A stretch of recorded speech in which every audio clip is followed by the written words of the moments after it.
नमस्कार सभी दोस्तों को। मैं हरीश गंगवार स्वागत करता हूं आप सभी का अपने चैनल में एक्सीलेंस इंग्लिश क्लासेस में।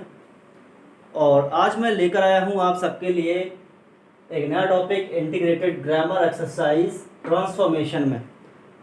कुछ सेंटेंसेस जो मैंने इधर दिए हैं और इसके बाद कुछ और सेंटेंसेस भी होंगे जिसको मैं आपको कन्वर्ट करके दिखाऊंगा। आपको एक टिप्स दिया जाएगा जब भी एग्ज़ाम में कुछ ऐसे सेंटेंस पूछे जाएंगे तो बिगिनिंग में कुछ ना कुछ दिया जाएगा। जैसे यहाँ पर ये है, he had plenty of wealth, and beginning में आपको दे दिया इन स्पाइट ऑफ। तो इसको कैसे चेंज करना है, ठीक है। या फिर ये सेकंड वाला है, you must take a taxi, तो यहाँ पर बिगिनिंग में दे दिया अनलेस। तो इन सेंटेंसेस को हम कैसे चेंज करेंगे, इसी टॉपिक पर आज बात होगी। बाकी सबके पर्टिकुलर रूल्स जो हैं, हर तरह के रूल्स मैंने करवाए हैं, जैसे इंस्पायर्ड वाले, अनलेस वाले, जो कॉम्बिनेशन में या सेंटेंस के कन्वर्जन में, ट्रांसफॉर्मेशन में सब कुछ बताया हुआ है। वीडियोस अब भी पड़ी हुई होंगी। और जैसे यहाँ पर नो सूनर वाला, हार्डली हैड, यहाँ पर बिगिनिंग में दिया जाएगा no sooner. He is not only cunning but also, not only and but also वाले, एंड हिज साइलेंस, तो ये द फैक्ट से स्टार्ट हो जाएगा। तो पर्टिकुलर टॉपिक्स भी इसके दिए गए हैं और आगे भी आपकी बेटर अंडरस्टैंडिंग के लिए मैं ऑन द बोर्ड वो सारी चीज़ें करवाऊंगा। तो स्टार्ट करते हैं आज का क्लास। स्वागत है सभी आपका, आप सभी का। और फिर से ये सभी से रिक्वेस्ट है कि अभी तक अगर चैनल को सब्सक्राइब नहीं किया तो सब्सक्राइब कर लीजिए, लाइक करिए वीडियो को, कमेंट करिए, अपने फ्रेंड से शेयर करिए। और आपको आगे आने वाली वीडियोस हेल्पफुल वे में मिलती रहेंगी। एंड ये पहला ऐसा चैनल है जो ऑन डिमांड वीडियोस आपके लिए बनाएगा। ऑन डिमांड कोई भी टॉपिक आपको समझ में नहीं आ रहा है तो ऑन डिमांड आपके लिए बनाऊंगा। क्लियर? तो let's start this exercise. Okay, now see this sentence, he had plenty of wealth but he is not happy. उसके पास बहुत रुपया पैसा है लेकिन वो खुश नहीं है। तो यहाँ पर हम सेंटेंस की स्टार्टिंग की है इंस्पाइट ऑफ से, और इंस्पाइट ऑफ का मतलब होता है बावजूद, के बावजूद। किस चीज के बावजूद? भरपूर पैसे के बावजूद वो खुश नहीं है। तो हम क्या करेंगे, इंस्पाइट ऑफ हैविंग, ठीक है। इंस्पाइट ऑफ हैविंग, हैड को हैविंग में चेंज कर दिया। In spite of having plenty of wealth, plenty of wealth, यहां कॉमा लगाएंगे। अब क्या बचा, ही is not happy, he is not happy. Okay, अब देखिए दोनों का मीनिंग, कोई डिफरेंस नहीं होगा मीनिंग में। और ट्रांसफॉर्मेशन का मेन फैक्ट, मेन रूल यही है कि सेंटेंस का स्ट्रक्चर, उसका फॉर्म आप कितना भी चेंज कर दें बट मीनिंग चेंज ना हो, यही ट्रांसफॉर्मेशन है। क्लियर? ट्रांसफॉर्मेशन का सिंपल मीनिंग आप समझ लीजिए। जब मैं ट्रांसफॉर्मेशन के बारे में बता रहा हूं तो जैसे ट्रांसफार्मर होता है बिजली वाला, तो वो बिजली को ट्रांसफॉर्म करता है। वो पहले भी बिजली होती है और बाद में भी बिजली रहती है, लेकिन हाई वोल्टेज को लो वोल्टेज में कन्वर्ट करता है, वो यूजेबल बनाता है। तो उसका जो मेन चीज़ है, जो उसका मेन एलिमेंट है, वो कहीं नहीं जाता है। बिजली करंट देती है पहले भी और बाद में भी, लेकिन पहली वाली को कोई बर्दाश्त नहीं कर पाएगा आपका कोई भी इक्विपमेंट, सारी चीज़ें बेकार हो जाएंगी, ठीक है। तो ट्रांसफॉर्मेशन का मतलब क्या है, मीनिंग चेंज नहीं होगा चाहे आप उसको कितना भी चेंज कर दें। He had plenty of wealth, उसके पास भरपूर रुपया पैसा था लेकिन वो खुश नहीं था। इसका मीनिंग क्या हो जाएगा, भरपूर पैसा होने के बावजूद भी वो खुश नहीं था। कहने का मतलब एक ही है ना, ठीक। Next sentence, you must take a taxi or you will be late. Taxi ले लो नहीं तो लेट हो जाओगे, ठीक है। अब इसकी जो सेंटेंस आपको एग्जाम में शुरुआत दी जाएगी वो ऐसा होगा, अनलेस आपको बिगिनिंग में दिया जाएगा और कहा जाएगा स्टार्ट विद अनलेस। इस सेंटेंस को अनलेस से स्टार्ट करना है बट मीनिंग चेंज ना हो। तो अब अनलेस का मीनिंग समझ लीजिए। What is the meaning of unless? Unless एक शर्त के लिए यूज किया जाता है और अनलेस का मीनिंग होता है जब तक नहीं। इट मीन्स जब तक आप ऐसा काम नहीं करोगे तब तक वैसा काम नहीं होगा, जब तक आप ऐसा नहीं करोगे तब तक ऐसा होगा। तो यहां पर क्या हो जाएगा, जब तक आप टैक्सी नहीं लोगे तब तक लेट हो जाओगे। तो unless you take a taxi, ठीक है, जब तक तुम टैक्सी नहीं लोगे तब तक क्या हो जाएगा, you will be late. Okay, इस तरह से। अब क्या हो गया, जब तक टैक्सी नहीं लोगे तब तक लेट होगे, टैक्सी ले लोगे तो लेट नहीं होगे। फिर नेक्स्ट ये, सॉरी ये गलती से थोड़ा गलत लिख गया है, गलती से मिस्टेक। तो हार्डली, ये हार्डली था, hardly had be stepped in when the rain started, यानी मुश्किल से ही, जहां हार्डली आ जाएगा तो वहां समझ लीजिए मीनिंग क्या होगा, मुश्किल से ही हम अंदर आ पाए थे जब बरसात शुरू हो गई। हार्डली का मतलब ये होगा। तो हार्डली को नो सूनर से स्टार्ट किया है इन्होंने, एग्जाम में इन्होंने दे दिया कि नो सूनर से स्टार्टिंग करनी है, और जब सेंटेंस नो सूनर से स्टार्ट हो जाता है सेंटेंस बन जाता है नेगेटिव। तो नेगेटिव वे में भी आपको दिया जा सकता है। एंड अदर चीज है, नो सूनर का मतलब क्या होगा, जैसे ही हम घुसे तभी बारिश शुरू हो गई। बट यहां पर होना क्या है, जब नो सूनर हम करेंगे हार्डली हैड हट जाएगा, we step, but no sooner के जस्ट बाद में सब्जेक्ट वी नहीं आएगा और ना ही सेकंड फॉर्म लगेगी। सेकंड फॉर्म में से डिड निकालिए बाहर, ठीक है, डिड आ जाएगा यहां पर, डिड निकालिए बाहर, और जब डिड रह जाएगा तो सिर्फ फर्स्ट फॉर्म बचेगी। अब डिड के बाद आता है subject, no sooner did we step in, जब डिड इधर आ गया, ठीक है, तो यहां पर रह गई फर्स्ट फॉर्म, क्यों, पास्ट इधर आ गया निकल के, no sooner did we step in. और एक चीज आपको और याद रहे, जहां जहां नो सूनर लगेगा तो उसका एक दोस्त है जो हमेशा साथ में चलेगा, और वो है देन। तो यहां पर इतना सेंटेंस कंप्लीट करने के बाद हम लगाएंगे देन, THAN, एक ध्यान रहे THEN नहीं होगा, ये कंपैरिजन वाला देन। अब then the rain started, then the rain started, okay, इस तरह से। नो सूनर आप जब भी लगाएंगे तो ये गलती नहीं करेंगे डायरेक्ट उठाकर आप वी स्टेप रख दें, गलत हो जाएगा। पहले हेल्पिंग वर्ब उसमें से निकाल कर इधर लानी है। सपोज करो अगर यहाँ पर फर्स्ट फॉर्म होती, सिर्फ फर्स्ट फॉर्म होती और टेंस होता प्रेजेंट इंडेफिनिट, तो यहाँ पर डिड नहीं होता, तो यहाँ पर डज रहता और यहाँ फर्स्ट फॉर्म रहती, ठीक है, क्योंकि उसमें हेल्पिंग वर्ब डज होती है। लेकिन यहाँ पास्ट इंडेफिनिट है इसलिए डिड निकल कर इधर आया है और वर्ब इधर रह गई। और यहाँ नो सूनर जब लगेगा तो नेक्स्ट सेंटेंस में देन जरूर लगेगा। ओह शॉर्ट, बिजली चली गई। ओके, हम आगे फिर से कंटिन्यू कर रहे हैं। ये सेंटेंस कंप्लीट हो चुका है। And now sentence number 4, he is not only cunning but also a cheat. वो सिर्फ कनिंग ही नहीं है, चीट भी है। कनिंग मतलब चालाक, चीट मतलब धोखेबाज। वो सिर्फ चालाक ही नहीं है बट धोखेबाज भी है। तो इसको हम कैसे कर सकते हैं कि कनिंग होने के अलावा, तो यहां पर सेंटेंस की जो बिगिनिंग होगी वो होगी बिसाइड्स से, besides.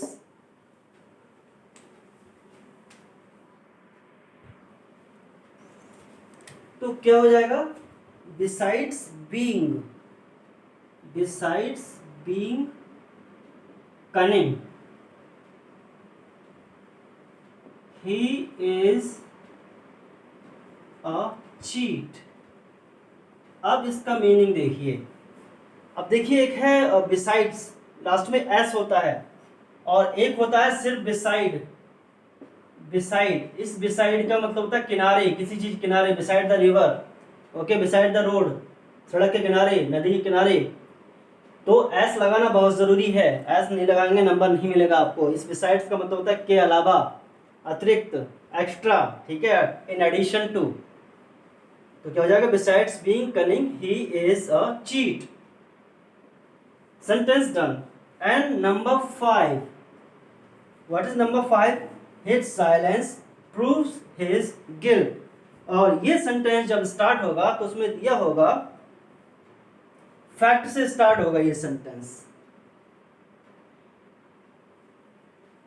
The fact that he is silent, और आगे जोड़ देंगे प्रूव्स हिज गिल्ट। यानी उसके साइलेंट होने का फैक्ट ये प्रूव करता है कि वो गिल्टी है, यानी अपराधी है। एक एक्सरसाइज 5 सेंटेंसेस की क्लियर हो चुकी है, और उम्मीद यही रखता हूँ कि शायद आपको ये 5 सेंटेंस समझ में आ गए होंगे। फिर भी अगर कोई प्रॉब्लम है तो शर्माइए मत, शर्माएंगे तो पीछे रह जाएंगे, शर्माना मना है। बस क्या करना है, आपको कमेंट बॉक्स में कमेंट कर देना है कि कौन सी चीज़ आपको क्लियरली समझ में आ गई है और कौन सी प्रॉब्लमेटिक है जो अब भी आपको प्रॉब्लम दे रही है। तो मैं उसका सोल्यूशन ज़रूर बताऊंगा आप सब लोगों को, सब आपके लिए ही सब कुछ कर रहा हूँ ये, ठीक है। Okay, so here are 5 more sentences in this exercise, because my target to include in this video is 10 sentences. 5 already given, and now I am giving more 5 sentences, and sentences are these. Now see, he was so tired that he could not stand, and this sentence comes from the rules of remove to. यहाँ पर हमें remove to वाला formula apply करना है, लेकिन यहाँ पर remove नहीं करना है, यहाँ पर अप्लाई करना है, ठीक है। सो की जगह हमें 2 रखना है, और जब इधर 2 रखेंगे तो यहाँ भी कुछ हो जाएगा। तो इसके लिए रिमूवल ऑफ 2 वाला आप वीडियो देख लेंगे, वो भी अब मेरे चैनल पर दिया हुआ है, अच्छे से आपको समझ में आ जाएगा, उसको देख लेंगे तो। अब यहाँ पर एक्सरसाइज में आपको एग्जाम्स में दिया जाएगा he was too, he was too, यहाँ से ये दिया जाएगा, तो क्या हो जाएगा, he was too tired। that को हटा देते हैं, ठीक है, that की जगह आ जाएगा too tired, ये वाला to stand, he was so tired to stand, ये हो गया he was too tired to stand। यहां से हमने सब्जेक्ट भी हटा दिया, जैसे यहां पर ही रखा था, क्योंकि दोनों साइड में जो सब्जेक्ट है वो एक ही है, वही थका हुआ था और वही खड़ा नहीं हो पा रहा था, तो सब्जेक्ट सिर्फ एक जगह रह जाता है जब हम टू को लगा देते हैं। और इसी तरह जब टू को हम हटा देते हैं तो ये सब्जेक्ट इस साइड में भी आ जाता है, क्योंकि उधर एक वर्ब बढ़ जाती है, ये जहाँ पर कुड बढ़ गया, ठीक है, कुड नॉट स्टैंड बढ़ गया, तो ये इस तरह से चेंज होगा। And sentence number 2, George is the most popular of all the boys in the class. George अपनी क्लास में सभी बॉयज से ज़्यादा पॉपुलर है, तो यहाँ पर सुपरलेटिव डिग्री दी हुई है, ठीक है। और आपसे कहा जाएगा, बिगिनिंग में दिया होगा नो अदर, और जब नो अदर चालू होगा और इधर सुपरलेटिव डिग्री दी हुई है, तो इसमें आपको पता होना चाहिए कि पॉजिटिव डिग्री लग जाती है, ठीक है। तो कैसे करेंगे, नो अदर बॉय, यहाँ पर किसकी बात चल रही है, बॉयज की, तो यहाँ पर नो अदर बॉय, यहाँ पर भले ही प्लूरल है, बॉयज है, लेकिन यहाँ पर जो नो लगा हुआ है तो कहने का मतलब एक लड़का है। नो अदर बॉय इज, तो यहाँ पर क्या लग जाएगा, इज। अब इसके बाद क्या था, द मोस्ट, यानी सुपरलेटिव डिग्री। जब सुपरलेटिव डिग्री यूज होती है तो कंजंक्शन द लग जाता है यहाँ पर, ठीक है, लेकिन यहाँ पर हम कंजंक्शन ही द आर्टिकल है, ठीक है। यहाँ पर हम क्या करेंगे, पॉजिटिव डिग्री लगाएंगे। जब नो अदर आ जाता है तो ये मान लीजिए इधर पॉजिटिव डिग्री लगेगी, और जब पॉजिटिव डिग्री लगती है तो इसके बाद आता है एज, बीच में पॉजिटिव डिग्री और फिर से एज, या तो एज या फिर सो एज, ठीक है, एज गुड एज या सो गुड एज। अब कौन इतना पॉपुलर है, George, as good as George, या फिर इन द क्लास हम यहां पर लगा देंगे, as good in the class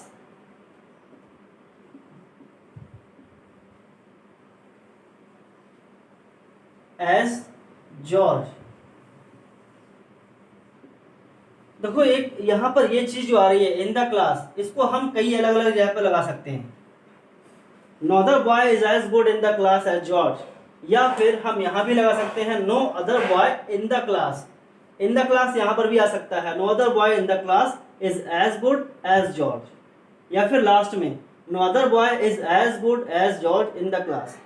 but यहां पर सबसे ज्यादा सुटेबल रहेगा, यहां पर अगर हम रखेंगे इन द क्लास को, no other boy in the class is as good as George. अब देखिए गुड आ गया, और गुड है पॉजिटिव डिग्री। पॉजिटिव डिग्री जब रखी जाती है जब सेंटेंस की स्टार्टिंग हो नो अदर से। Is that clear? And next sentence number 3, no sooner did we sit in our car. No sooner वाला सेंटेंस बिल्कुल अभी जस्ट पहले, इससे पहले वाली एक्सरसाइज में मैंने सॉल्व कराया था। यहाँ पर नो सूनर है और उसको चेंज करना है हार्डली हैड। ओके, पहले हमने हार्डली हैड से नो सूनर में चेंज किया था, और अब हार्डली हैड में चेंज करेंगे नो सूनर से। तो हार्डली हैड जब लग गया तो क्या करेंगे, यहाँ पर डिड वी सिट है, डिड वी सिट, और यहाँ पर हो जाएगी third form, hardly had we sat in our car, in our car. Car की बात क्या है, देन। मैंने क्या कहा, जहां नो सूनर लगा है वहां देन जरूर जाएगा, दोनों बहुत पक्के दोस्त हैं।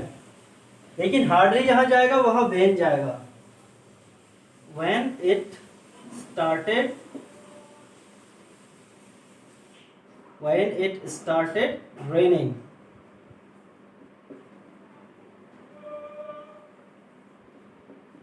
क्लियर? इस तरह से it is too hot for us to go out. अब फिर से टू और टू वाला आ गया, यहां पर हमें लगाना था और यहां से हमें हटाना है। तो क्या करेंगे, सेंटेंस आपको दिया जाएगा एग्जाम में इस तरह से, इट इज सो, ठीक है, इतना दिया जाएगा। फिर आगे आपको ऐड खुद ही कर लेना है। अब देखो, जब फॉर अस रखा हुआ हो, जब फॉर अस रखा हुआ हो तो सिंपल सी बात है, या तो आप कोई भी सब्जेक्ट मत रखिए, या फिर आप सब्जेक्ट रखेंगे तो वी रखेंगे। It is so hot that we can not go out, can not go out. Force रखा हुआ है इसलिए हमें सब्जेक्ट रखना ही पड़ता है इधर, तो दैट के बाद जो सब्जेक्ट रखेंगे वो वी हो जाएगा जब अस है। और इसी तरह फॉर मी होता तो आई हो जाता सब्जेक्ट, और फॉर हिम होता तो यहाँ पर सब्जेक्ट हो जाता ही। इस बात को भी आपको फोकस करना है, सब्जेक्ट बनाना है तो अस का सब्जेक्ट वी होता है, हिम का सब्जेक्ट ही होगा, और हर का सब्जेक्ट शी होगा। इस तरह से ये सेंटेंस चेंज हो गया, सो लगा दिया और यहाँ दैट लगा दिया। दैट के बाद सब्जेक्ट लगता है, जैसे यहाँ पर था, दैट के बाद ये सब्जेक्ट था। And now sentence number 5, how pleasant it is today. ये है एक एक्सक्लेमेटरी सेंटेंस, इसको चेंज करना है असर्टिव में। कल ही एक वीडियो मैंने डाली थी, एक्सक्लेमेटरी सेंटेंस को असर्टिव में कैसे चेंज करना है, बिल्कुल यही उसमें पैटर्न था। तो क्या करेंगे, और इसमें ऐसे बिगिनिंग में दिया जाएगा इट इज से सेंटेंस स्टार्टिंग होगा। तो क्या करेंगे, ये हो जाएगा वेरी प्लेजेंट। मैंने क्या कहा था, हाउ को हम वेरी में चेंज करते हैं जब यहाँ पर एडजेक्टिव लगा हो, और प्लेजेंट क्या है, एक एडजेक्टिव है। तो it is very pleasant today. Assertive में लगता है फुल स्टॉप लास्ट में, ठीक है। तो डियर स्टूडेंट्स, ये है आपकी 10 मोस्ट इंपॉर्टेंट सेंटेंसेस की एक्सरसाइज। इसको आप जरूर देख लें, प्रैक्टिस कर लें। आपको एग्जाम में जरूर इससे कुछ ना कुछ सेंटेंसेस, मैं गारंटी दे रहा हूँ, कम से कम अगर 10 में से 3-4 सेंटेंसेस तो आ ही जाएंगे जो मैंने बताए हैं, इसी तरह के सेंटेंसेस। तो वीडियो को शेयर करिए, लाइक करिए, कमेंट करिए, अपने फ्रेंड्स को बताइए इसके बारे में। चैनल को सब्सक्राइब कर लीजिए, बेल आइकन को प्रेस करें, ठीक है। आगे वीडियोस आपको इसी तरह मिलती रहेंगी। और फिर भी मैं बोल रहा हूँ कि कोई प्रॉब्लम है, ऑन डिमांड कोई वीडियो आप चाहते हैं तो वो वीडियोस भी मैं आपको बनाकर दे सकता हूँ। Now thanks for watching this video, thanks for your support and thanks for watching. Have a wonderful day, enjoy your day.